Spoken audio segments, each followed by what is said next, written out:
तान्या की शादी के मुश्किल 2 साल ही बीते थे और उसके सपनों का उगना अभी बाकी था, जिन्हें वह अपने प्यार के आगे बिखेर देना चाहती थी। तान्या के मन में एक धुक-धुकी की आवाजाही हरदम बनी रहती थी कि कहीं मयंक और उसके बीच सासू माँ की वजह से कभी न खत्म होने वाली दूरियां पैदा न हो जाएं, क्योंकि मयंक को हर हाल में अपनी माँ की हर बात सही लगती थी। यूं तो उसे ससुराल में रहने कोई परेशानी नहीं थी, सास ससुर उसका पूरा ख्याल रखते थे।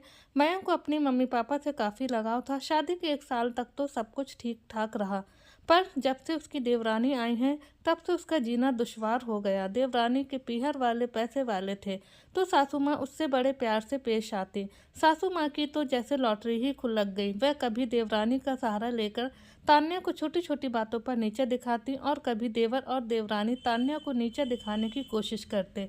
सासू माँ की इन हरकतों से तान्या और उसकी देवरानी के बीच एक लक्ष्मण रेखा सी खिंच गई।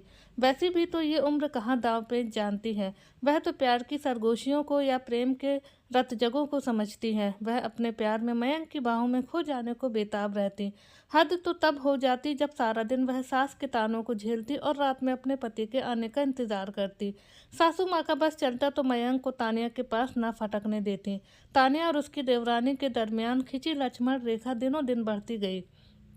देवर सासू माँ का लाडला था, तो देवरानी की गलतियों को सासू माँ नज़रअंदाज कर देती और गलती होने पर किसी को कुछ नहीं कहती।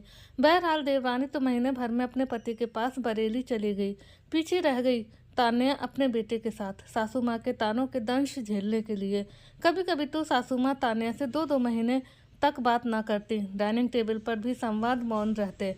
वह हमेशा मन महसूस कर रह जाती कि पता नहीं सासू माँ किस बात पर घड़ी घड़ी नाराज़ हो जाते हैं। जब देवरानी बरेली से आती तो तान्या की ड्यूटी उसकी सेवा में लगा दी जाती। सासू माँ का सख्त आदेश होता, देखो बड़ी बहू, छोटी बहू कुछ दिन के लिए आ रही है, तुम्हें उसका पूरा ख्याल रखना है। समय पर उसे खाना और रात को सोने से पहले गर्म दूध देना ना भूलना। तान्या को ये कभी बुरा ना लगता कि उसे देवरानी के लिए काम करना पड़ता है, पर वह ये ज़रूर सोचती कि काश सासू माँ ऐसा प्यार मुझ पर भी दिखाएं। आलस भोर थी, ठंडी हवा चल रही थी, सभी अपने काम में व्यस्त थे। तान्या मछली छान रही थी तो चाची सास आने वाली थी, सो उनके बच्चों के लिए नाश्ता वगैरह बना कर रख रही थी। मयंक फ़ोन पर किसी से बात कर रहा था और बार बार थैंक यू बोल रहा था। फ़ोन रखकर बोला, मम्मी मेरा प्रमोशन हो गया है और देहरादून पोस्टिंग मिली है।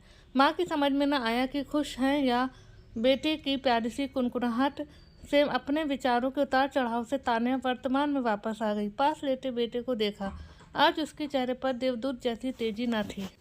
जब वह सोता था तो बहुत प्यारा लगता था, पर आज बुखार की गर्मी से उसका चेहरा लाल हो गया था, बदन बुरी तरह तप रहा था। तान्या बेटे को गोद में लेकर दूध की बोतल बनाने लगी, तभी फ़ोन घनघना उठा।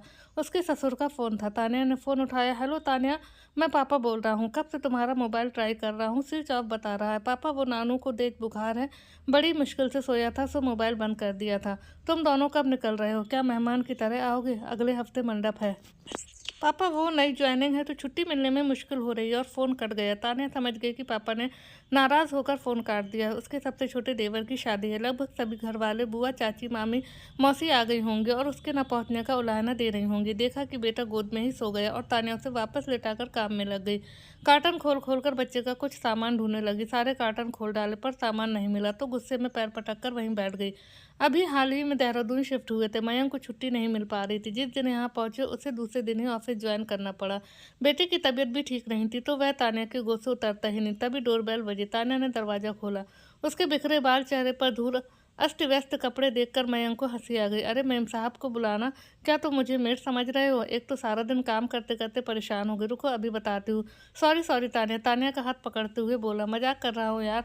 दोनों एक दूसरे को देखते हुए हंस पड़े। तान्या के दिमाग में ख्यालों का दरिया हिलोरे मार रहा था। पापा को कैसे समझाएं कि हम क्यों नहीं आ रहे हैं? जब तक साथ रहे तो मयंक अपनी सारी सैलरी माँ के हाथ पर रखता था। ट्रांसफ़र के बाद नई नई गृहस्थी बसाने में जो छोटी मोटी बचत थी वह भी खर्च हो गई और मयंक की सैलरी भी इतनी नहीं थी कि अतिरिक्त खर्च का बोझ उठा सके। ऊपर से देवर की शादी अचानक तय हो गई। गृहस्थी और शादी दोनों को एक साथ कैसे मैनेज करें, इसी में तान्या परेशान रहती। बहरहाल तान्या की असली प्रॉब्लम ये थी कि शादी की तैयारी कैसे करें। चलो अपने लिए तो जैसे तैसे मैनेज कर ले, पर नई देवरानी के लिए क्या शगुन लेगी। कशमकश हो गई, जिंदगी कैसे बसर करे, चादर काटे या पैर छोटे करे। तान्या, तुम मन ही मन क्या बुदबुदा रही हो? मयंक ने पूछा। मयंक, तुम मेरी बात सुनते ही कहा हूँ।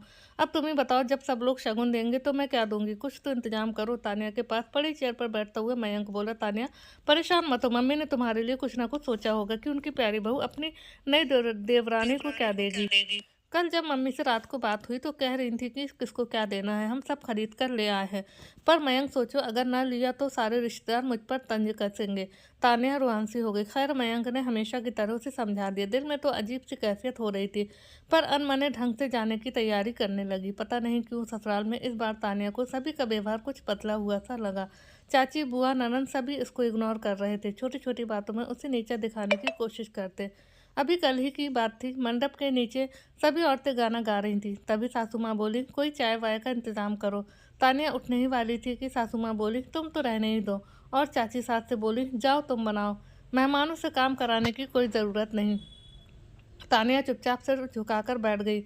हद तो तब हो गई जब देवर की ससुराल से जो फल वगैरह आए थे, वे सारे फल एक सुंदर सी टोकरी में थे। सारे रिश्तेदार बैठे हुए थे, सभी को वह टोकरी बहुत अच्छी लगी। तानिया ने बहुत उत्साह से सासू माँ से कहा, माँ ये टोकरी मुझे दे दीजिए। सासू माँ बड़े तंज में बोली, क्यों, तुम इसका क्या करोगी? और पास खड़ी काम वाली बाई को बड़े प्यार से बुलाया और बोली, ये टोकरी तुम रख लो, आती हूँ। कहकर तानिया फौरन उस कमरे से बाहर आ गई। एक पल ख्याल आया कि मयंक से बात करूं, पर अगले ही पल अपनी माँ की बातें याद आ गईं, जिन्हें मन में बसाकर ससुराल में प्रवेश किया था। ससुराल में 4 बातें सहकर रहना पड़ता है। मयंक बोला, तानिया क्या कोई प्रॉब्लम है? तुम मुझे कुछ परेशान लग रही हो। तानिया ने हूँ कहकर बात को टाल दिया। शादी के दरमियान जितनी भी बातें हुई, तानिया ये सोचकर टालती रही कि खाली बातों से क्या हासिल। हर एक बात में मीन मेख निकालना तो सासू माँ का स्वभाव हो गया है। बहरहाल शादी धूमधाम से निपट गई।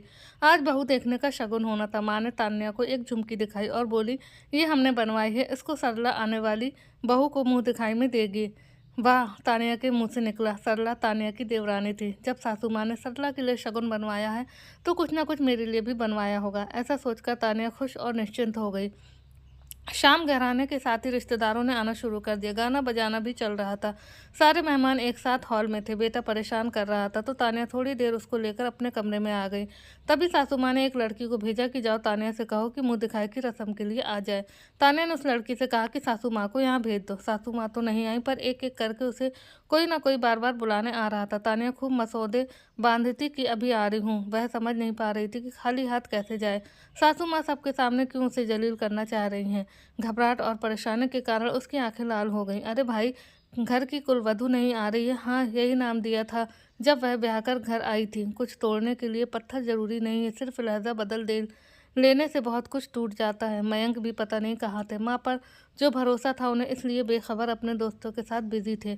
आंखों में आंसू लिए तानिया को सामने शीशे में अपने गले में पड़ी सोने की चैन नजर आई। शादी के समय पापा ने माँ की निशानी को आशीर्वाद के तौर पर तानिया को दिया था। कहा था, बेटा ये तुम्हारी माँ की चैन है, वह इसे हमेशा पहने रहती थी। जब वह बीमार थी तो उसने ये कहते हुए मुझे अपने गले से उतार कर दे दी थी कि जब तानिया की शादी हो तो उसे पहना देना। अब तुम हमेशा इसे पहन कर रखना, ये तुम्हारी माँ का आशीर्वाद है। तब से तानिया ने इसे एक पल के लिए दूर नहीं किया। तानिया की माँ उसकी शादी के कुछ ही दिन पहले चल बसी थी। चैन गले में पड़ी रहती तो तानिया को लगता माँ दिल में है और हर पल उसके साथ है। तानिया निश्चिंतता के साथ अपने पल्लू को सिर पर रखती हुई मुंह दिखाई की रस्म पूरी करने हॉल में पहुंची। सासू माँ ने कहा, लो आ गई घर की कुलवधू, और सरला को झुमकी देते हुए बोली, तानिया तुम पहले बहू का मुंह देख लो, क्योंकि तुम बड़ी बहू हो, फिर सरला देखेगी। तानिया के पास देने के लिए कुछ भी नहीं था। उसे तो इस बात की तसल्ली थी कि सासू माँ ने सरला के साथ साथ मेरे लिए भी कुछ बनवा ही लिया होगा, पर ऐसा कुछ नहीं था। तानिया अवाक सी रह गई। ये लो मेरा छोटा सा नजराना, कहते हुए तानिया ने अपने गले में पहनी हुई माँ की चैन उतारते हुए नई नवेली दुल्हन को दे दी। उसने शर्माते हुए रख ली। क्यों, कड़ा भी तो बनवा सकती थी। माँ ने हमेशा की तरह तंज मारा, पर तानिया मुस्कुराते हुए वहीं सबके बीच बैठ गई। मयंक भी दूर खड़ा तमाशा देख रहा था। वह महफिल की रंगरंगियों में हंसती हुई तानिया को देखकर बोला, खामोश चेहरे पर हजारों पहरे हैं और मुस्कुराती आंखों में जख्म गहरे हैं। कहकर उसने तानिया का हाथ अपने हाथ में थाम लिया। बिना कुछ बोले मयंक की आंखों ने तानिया से बहुत कुछ कह दिया। अगले दिन सुबह ही मयंक ने जाने की तैयारी कर ली और हमेशा की तरह माँ लाड़ दिखाते हुए बोली, इतनी जल्दी? मयंक बोला, माँ रिश्ते राजनीति के टेढ़े मेढ़े रास्तों पर नहीं, बल्कि प्यार और अपनेपन की सीधी सादी पगडंडी पर चलते हैं। यदि रिश्तों में जिद या अभिमान आ जाए तो ये सब तो जीत जाते हैं पर रिश्ता हार जाता है। माँ, आपने रिश्तों की मजबूत माला को बांधे रखने के बजाय खुद ही बिखेर दिया। आप तो उस माला का सबसे मजबूत मनका थी। मयंक फिर आगे बोला, मुझे पता नहीं कि आप तान्या से हमेशा क्यों नाराज़ रहती हैं, पर आपको हर पैमाने से गलत लगती है। मैं अभी तक आपके साथ था, पर अब तान्या के लिए भी मेरी कोई जिम्मेदारी है। अब मैं उसको पल पल अपमानित होते नहीं देख सकता। मुझे आज भी याद है कि आपने उसे कुलवधू का दर्जा दिया था। मयंक तान्या का हाथ थामकर गाड़ी में बैठ गया। तान्या को लगा कि ये उसके धैर्य का फल है कि बिना कुछ कहे मयंक सारी बातें समझ गए। उसे मयंक का यूं अपना पक्ष लेना बहुत अच्छा लगा और माँ की चैन जाने का दुख जाता रहा। तान्या आज भी जब अपनी देवरानी के गले में माँ की चैन देखती है तो माँ की याद आ जाती है और सोचती है कि एक चैन के ना होने से क्या होता है। माँ का आशीर्वाद अपनी बेटी के लिए किसी सोने की चैन का मोहताज नहीं होता। फिर उसका पति तो उसके साथ है। तो दोस्तों, मयंक ने जो फैसला लिया, क्या वो सही था या गलत? अपनी राय कमेंट बॉक्स में ज़रूर दीजिएगा और कहानी अच्छी लगी हो तो वीडियो को लाइक, शेयर और सब्सक्राइब करना ना भूलें। मिलते हैं एक और नई कहानी के साथ। आप सबका बहुत बहुत धन्यवाद।